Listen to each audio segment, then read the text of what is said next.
وَكَذَلِكَ جَعَلْنَا، اور اسی طرح ہر نبی کے لیے ہم نے مجرم گناہگاروں میں سے دشمن بنا رکھے تھے۔ وَكَفَىٰ بِرَبِّكَ هَادِيًا وَنَصِيرًا، اور آپ کا پروردگار ہی راہ دکھانے والا اور مدد کرنے والا کافی ہے۔ اب آ جائیے اس لفظ کے اوپر پہلے، مہجورہ۔ مہجورہ کو دو طرح، اگر ہم ہاجرہ سے پڑھیں گے اس کے اوپر زبر لگا لیتے ہیں، زبر کے ساتھ ہے، تو اس کا معنی ہوتا ہے متروک کرنا، چھوڑ دینا، ترک کر دینا کسی چیز کو۔ اگر ہم ترک کی بات کرتے ہیں تو پھر قرآن کو جو ہے وہ ہم نے چھوڑ رکھا ہے۔ قرآن کو صرف ہم نے اوپر والے طاقچے میں سجا رکھا ہے۔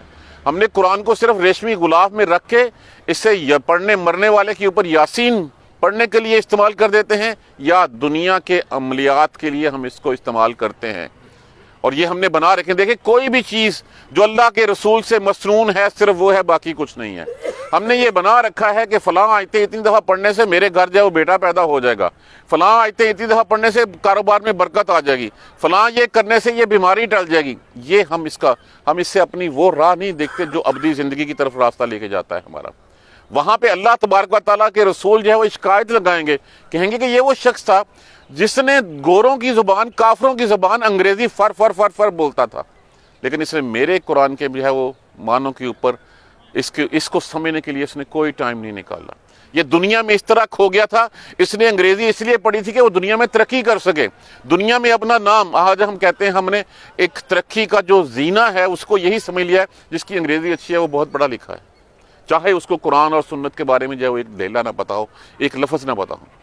یہاں پہ اس کا مطلب یہ لیا جائے گا کہ ہمیں بیسکس قرآن کی ضرور پڑھنی چاہیے، ہمیں قرآن سیکھنا چاہیے، ہم میں سے ہر ایک کو قرآن کا ترجمہ خود کرنے کے قابل ہونا چاہیے، نہیں تو کیا ہوگا، اللہ کا رسول جا کے شکایت لگائے گا، اللہ کا رسول شکایت لگائے کہ میرے قرآن کو چھوڑ رکھا تھا انہوں نے، یہ صرف ثواب کی غرض سے پڑھتے تھے، یہ لوگوں کے اوپر جو ہے وہ اپنی ریاکاریوں کی وجہ سے پڑھتے تھے، صرف لوگوں کو اپنا سکہ جمانے کے لیے یا مرنے والوں کے لیے پڑھا کرتے تھے۔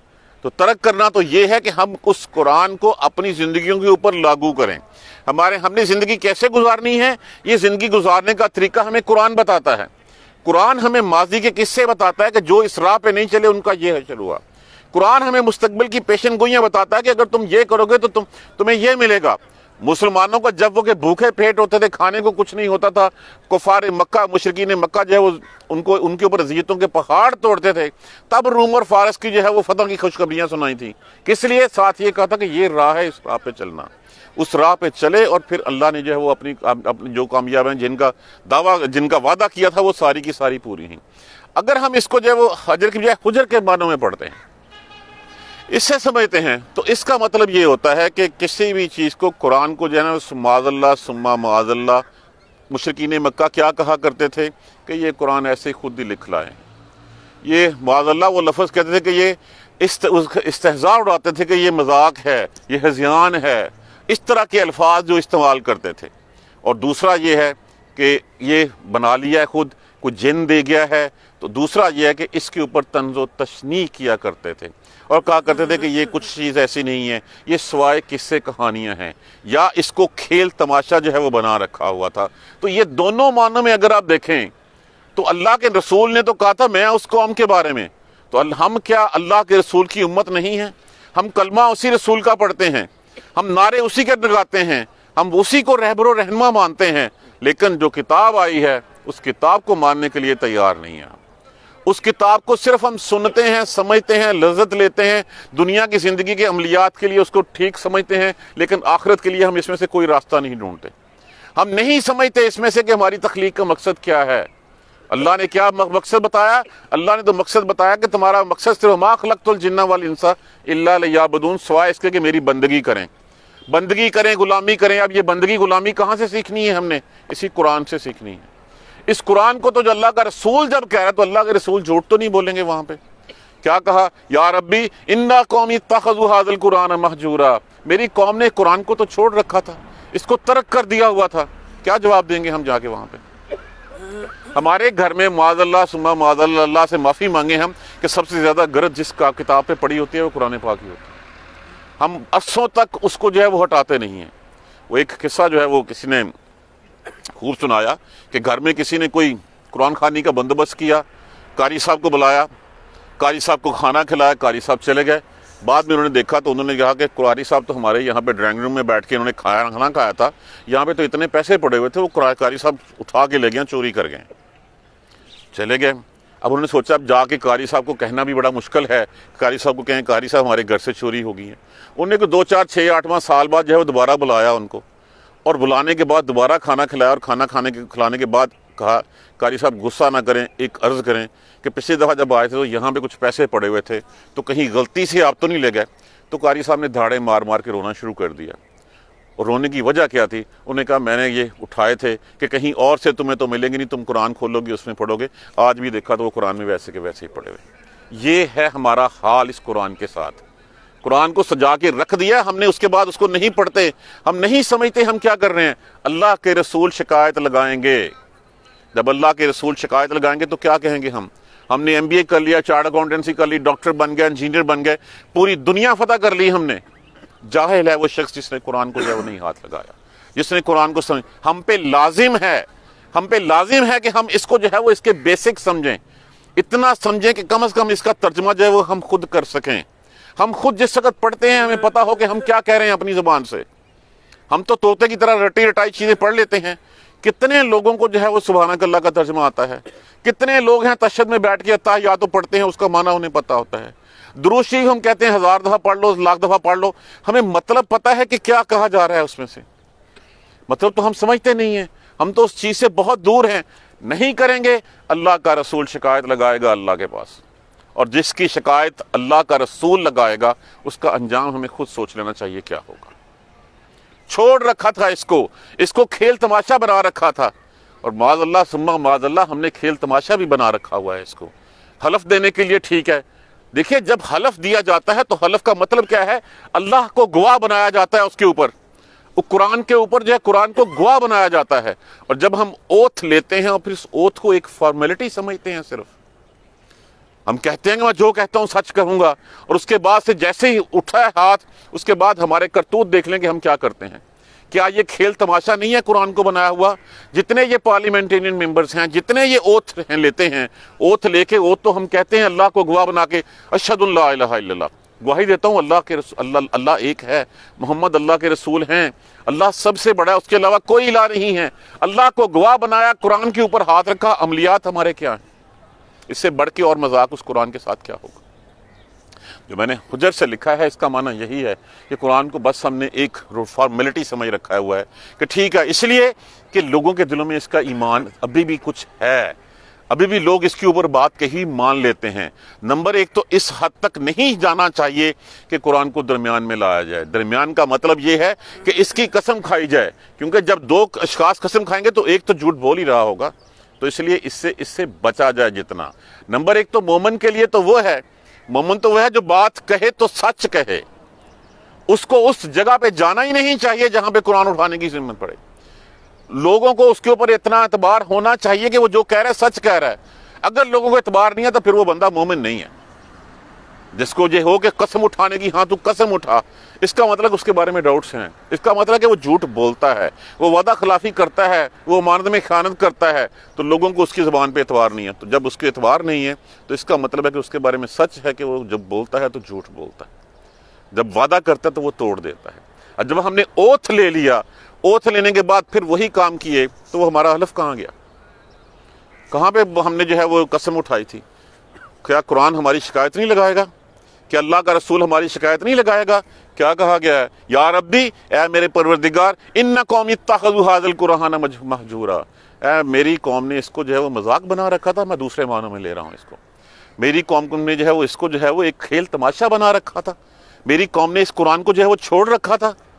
اپنے گریوانوں میں جان کے ہم خود دیکھ لیں کہ ہم کہاں کھڑے ہیں، کتنا ٹائم ہم دیتے ہیں اس قرآن کو سوچنے کے لیے، سمجھنے کے لیے۔ ہم تہیہ کریں گے، ہم اس کی بیسکس ضرور جانیں گے، ہم اس کے بنیادی جو قواعد ہیں وہ ضرور ہوں گے۔ کچھ نہیں تو ہر لفظ کا روٹ ہمیں پتا ہو تو ہمارا 60-70% مسئلہ حل ہو جاتا ہے کہ اس میں کہا کیا گیا ہوا ہے۔ اس کا مادہ پکڑنے کی ضرور کوشش کریں گے۔ اللہ کی کتنی بڑی رحمت ہے ہمارے اوپر کہ اردو زبان عربی سے ہی نکلی ہے، کہیں اور سے نہیں آئی، اور 98% حروف قرآن کے وہی اردو زبان میں عام استعمال ہوتے ہیں۔ کوئی 1.5% حروف ہیں، انگریزی ساری کی ساری ہم نے باہر سے لی، طوطے کی طرح جو ہے وہ ہم فر بولتے ہیں۔ اس کے اوپر جب آتے ہیں تو ہماری سوئی اٹک جاتی ہے۔ اللہ کا رسول شکایت لگائے گا، سوچ لیجئے، سمجھ لیجئے کل کس منہ سے اللہ کے رسول کے پاس جانا۔ وَكَذَلِكَ، یہ وہی بات ہے جو سورہ فصلات میں کہی گئی تھی، جو سیکنڈ ہے حجر، لا تسمعوا لہذا القرآن، وہ کیا کرتا ہے، اس قرآن کو سننا نہیں ہے، کیوں؟ وَاللَّغْوِ فِيهِ، اس میں لغو ہے۔ یہ جو میں سیکنڈ تھاٹ اس کی جو ہے بتا رہا ہوں، سیکنڈ مفہوم بتا رہا ہوں کہ جس میں اس کو ہذیان سمجھتے تھے، جس میں اس کو مذاق بنایا ہوا تھا، تو یہ سورہ فصلات میں لا تسمعوا، وہ کیا کرتے تھے اس وقت کفار مشرکین، شور مچاتے تھے، تالیاں پیٹتے تھے کہ جب قرآن کی آواز ہے تو یہ نہ ہو کسی کی آواز میں، کیونکہ قرآن جس کان میں جاتا تھا اس کان کو جو ہے وہ اپنا گرویدہ کر لیتا تھا، اس کے دل میں جو ہے وہ اپنا مقام بنا لیتا تھا، وہ نہیں چاہتے تھے کہ سنیں۔ آج ہم نے قرآن کو چھوڑ کے بہت ساری اور چیزوں کو، ہماری توجہ باجے گاجے کی طرف ہو گئی ہے، ہماری توجہ جو ہے وہ اس وقت شاعرانہ کلاموں کی طرف ہو گئی ہے جن کو ہم صوفیانہ کلام کہتے ہیں، ہماری توجہ جو ہے وہ اس میلوں ٹھیلوں کی طرف چلی گئی ہے جہاں پہ بزرگوں کے نام کے اوپر جو کھیل تماشا رچایا جاتا ہے اور اس کے اوپر جو ہے اس کو ہم عبادت کا درجہ دے بیٹھے ہوئے ہیں۔ قرآن میں کہیں کوئی ایسی چیز ہے؟ کہیں ایسا کوئی تذکرہ ملتا ہے ہمیں؟ دیکھیں، میں نے عمال کی ڈیفینیشن کی تھی کہ عمل اللہ کے ہاں کون سا قبول ہوگا؟ عمل اللہ کے ہاں صرف وہ قبول ہوگا جو صرف اور صرف اللہ کو راضی کرنے کے لیے کیا جائے گا، پہلی بات، اور دوسرا وہ عمل اللہ کی بتائی ہوئی سنت کے مطابق ہوگا تو تب قبول ہوگا۔ اس کے علاوہ جتنے مرضی میں عبادت کے طریقے ڈھونڈ لوں، جتنی مرضی طرح جو ہے وہ کچھ کر لوں، وہ کہیں کا ان کے لیے کیا ہوگا؟ وہ حبان منصورا، وہ گرد و غبار ہو کے اڑا دیا جائے گا۔ ہمیں کچھ بھی کرنے سے پہلے یہ سوچ لینا چاہیے کہ کیا یہ اللہ کا بتایا ہوا عمل ہے، اور کیا یہ میں صرف اللہ کی رضا کے لیے کر رہا ہوں۔ وہ یہی ہے کہ روز قیامت جو ہے وہ لایا جائے گا ایک عالم کو اور کہا جائے گا جہنم میں پھینک دو۔ وہ بڑا نام ہوگا اس کا ماتھا جو ہے وہ اس سے چمک رہا ہوگا، اسے محراب سے، تو کہے گا یا اللہ میں تو ساری عمر تیری تبلیغ کرتا رہا۔ انہوں نے کہا تو تبلیغ اس لیے کرتا رہا کہ لوگ تیرا سکہ جمے وہاں پہ، تو وہاں پہ مشہور ہوگا کتنا بڑا عالم ہے، اس کی کہی ہوئی بات کیسی ہے۔ تیری کہی ہوئی باتوں کے اوپر لوگ تو عمل کرتے رہے، لیکن تیرا جو تھا کہ تو ریاکاری، تو لوگوں میں مشہور ہونا چاہتا تھا، تیرا نام بھی بنا دیا وہاں پہ، تو پھر تیرا عمل تو وہیں کا وہیں ختم ہوگا، جہنم میں پھینک۔ اسی طرح ایک سخی کو لایا جائے گا جس نے کوئی کسر نہیں چھوڑی ہوگی اس دنیا میں جو ہے اپنا مال خرچ کرنے میں، اس کو جہنم میں پھینک دینے کا حکم ہوگا۔ کیوں؟ وہ کہے گا کہ اللہ میں تو تیری راہ میں ہوں، میری راہ میں نہیں۔ تو چاہتا تھا کہ لوگ کہیں کہ اس کے در پہ خالی کوئی نہیں گیا، وہ تیرے در پہ کون گیا؟ تجھے تو دیا ہی میں نے تھا سب کچھ، اور تو صرف اسی خوشی میں، اسی میں رہا کہ لوگ تیرے نام کا چرچا کریں۔ تو تیرے نام کا چرچا ہو گیا، لوگوں نے سلامیں کی تمہیں، لوگوں نے تمہارے مجسمے بنا دیے، لوگوں نے تمہیں جو ہے وہ تمغے دے دیے، میڈلز دے دیے، تو بس ٹھیک ہے، تیرا مسئلہ تو وہیں پہ ختم ہو گیا، جہنم میں پھینک دینے کا حکم ہوگا۔ ایک شہید آئے گا، لہو لہان ہوا ہوگا، وہ اس کے زخموں سے لہو بہہ رہا ہوگا، اور اس کو جو ہے وہ جہنم میں پھینک دیا جانے کا حکم ہوگا۔ کہے گا اللہ میں تیری راہ میں جہاد لڑا، کہا میری راہ میں نہیں لڑا، تو اپنی جرت و شجاعت کے قصے بنانے کے لیے لڑا۔ تو چاہتا تھا کہ لوگ تیری بہادری کے جو ہے وہ گن گائیں، تو لوگوں نے تیری بہادری کے گن گا دیے، وہاں پہ تمہیں یہ اعزاز مل گیا، اب تیری یہاں پہ میرے پاس کوئی جگہ نہیں۔ تو یہ ہے وہ ٹرو سپرٹ کہ جو کام اللہ کی رضا کے لیے نہیں کیا جائے گا اس کا کوئی صلہ نہیں ملے گا، وہ حبان منصورہ ہی ہوگا، پھر گرد و غبار کی طرح خاک میں اڑا دیے گا، کچھ نہیں ملے گا۔ اور دوسرا، وہ اللہ کے بتائے ہوئے، اللہ اور اس کے رسول کے بتائے ہوئے طریقے کے مطابق ہوگا۔ یہ ہوگا تو پھر چلے گا، نہیں تو پھر ہمیں تیار رہنا چاہیے۔ معاذ اللہ تعالیٰ ہمیں محفوظ رکھے کہ کہیں ہم ان لوگوں میں نہ ہوں جن کی شکایت رسول کر رہے ہوں گے وہاں پہ۔ ہم کچھ تو کر لیں، کچھ تو ٹائم دے لیں اس کو۔ ہم ناولز پڑھتے ہیں، ہم فکشنز پڑھتے ہیں، ہم کتنا کچھ پڑھتے ہیں۔ ہم قرآن کیوں نہیں دائیں ہاتھ سے اپنے قرآن سامنے رکھ کے جو ہے وہ بیٹھ جاتے؟ کیوں نہیں اس کو جو ہے وہ دو چار چیزیں جو ہے وہ پڑھ کے سو جاتے؟ ہمارا ٹائم جو ہے وہ ٹاک شوز کے اوپر تو ضائع ہوتا ہے، ہمارا ٹائم ادھر ادھر کی ایکٹیویٹیز کے اوپر تو ضائع ہوتا ہے، اس چیز کو جو ہے وہ ہم کبھی نہیں دیکھتے۔ تو نہ ترک کریں ہم اس کو، نہ کھیل تماشا بنائیں، نہیں تو شکایت اللہ کا رسول لگائے گا، اور یہ بات میرا قرآن کہہ رہا ہے، اور قرآن کی کوئی بات جس میں ہم شک نہیں کر سکتے۔ اور پھر اسی طرح ان مشرکین کے بارے میں فرمایا کہ یہ جو مشرکین ہیں، یہ جو کافر ہیں، یہ کافر اگر آپ کے دشمن ہیں تو بے فکر رہیے۔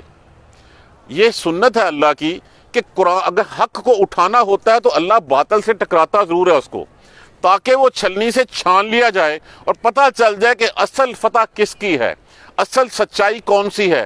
تو اس لیے ہر دور میں مارکہ حق و باطل ہوتے رہے ہیں، جو باطل کے لوگ ہیں، جو گمراہ لوگ ہیں، جو گناہگار لوگ ہیں، وہ ہمیشہ نبی کے دوست ہوتے ہیں، اس لیے کہ نبی ان کی آخرت چاہتا ہوتا ہے جبکہ وہ دنیا کو چاہتے ہوتے ہیں، تو وہ اپنی چودراہٹ چھوڑنا نہیں چاہتے۔ اگر وہ نبی کے پیچھے چل پڑیں تو پھر ان کی چودراہٹ، ان کی سرداریاں وہ ختم ہو جائیں۔ تو اس لیے ہر قوم میں سے جو ہے وہ ایسے لوگ ہوتے ہیں۔ یہاں پہ اگر ابو جہل، ابو لہب ہیں تو کیا ہوا؟ کوئی بات نہیں، ان کا انجام جو ہے اللہ آپ کو راستہ دکھانے والا ہے اور مددگار ہے، اور اللہ نے پھر راہ بھی دکھائی اور مدد بھی کی۔ بدر میں جو ہے وہ یہی لوگ جو ہے وہ کہاں چلے گئے؟ 70 سرداروں کی بڑی لوٹ جو وہ سب سے بڑے دشمن تھے آپ صلی اللہ علیہ وآلہ وسلم کے، ان کے سر اتار دیے گئے۔ یہ دیکھیے، آپ جتنے بھی انبیاء کرام کے قصے پڑھ کے دیکھ لیں، جتنے بھی انبیاء کرام کا تذکرہ قرآن پاک میں ہے کہ حق اور باطل کا معرکہ ہوا، حق کے جو ہے وہ دشمن تھے، نبی کے داعی کے دشمن تھے، اور پھر وہ دشمن فنا ہوئے، اور فتح کس کی ہوئی؟ حق کی ہوئی۔ تو اصل حقیقت کیا ہے کہ یہ حق غالب آ کے رہنا ہے۔ روز آخرت بھی اس وقت تک قیامت نہیں آئے گی، پہلے جب تک دین پھیل جائے گا اللہ کا، جب امام مہدی تشریف لائیں گے، جب حضرت عیسیٰ علیہ السلام جو ہے وہ اتریں گے، پھر تو اس کے بعد جو ہے وہ کوئی دو شخص بھی ایسے نہیں ہوں گے جن کا آپس میں بغض یا کوئی کینہ ہوگا یا کوئی حسد ہوگا۔ تو اسلام غالب آ کر رہے گا۔ اگر ہم اپنا حصہ لینا چاہتے ہیں تو اس وقت ہم کمرہ امتحان میں ہیں، اس امتحان کے بعد پھر کچھ نہیں ہوگا۔ آج کی مہلت ہے، اس مہلت کا فائدہ اٹھا لیں، قرآن کو کچھ ٹائم دے لیں، اور ٹائم دے کے پھر اس کے اوپر جس حد تک پاسبل ہو اس کے اوپر عمل کریں۔ اگر ہم عمل نہیں کریں گے تو پھر اللہ کے ہاں جا کے جو ہوگا کہ ہاں تجھے پتا تو تھا، یہ جو پہلی بات کہی ہے، اضلنی عن الذکر بعد اذ جاءنی، آ گیا تھا میں پھر نہیں کچھ بھی کیتا، اس کے بعد بھی کرنے کے بعد اگر میں اسی راہ پہ رہوں گا تو پھر شکایت پکی ہے۔ اللہ تبارک و تعالی ہمیں قرآن سمجھ کر پڑھنے اور اس پر عمل کرنے کی ہمت اور توفیق دیں۔ جزاک اللہ خیر۔ سبحانک اللہم و بحمدک، اشہد ان لا الہ الا انت، استغفرک و اتوب الیک۔ اعوذ باللہ من الشیطان الرجیم، بسم اللہ الرحمن الرحیم، الحمدللہ رب العالمین، الحمدللہ رب العالمین، الحمدللہ رب العالمین۔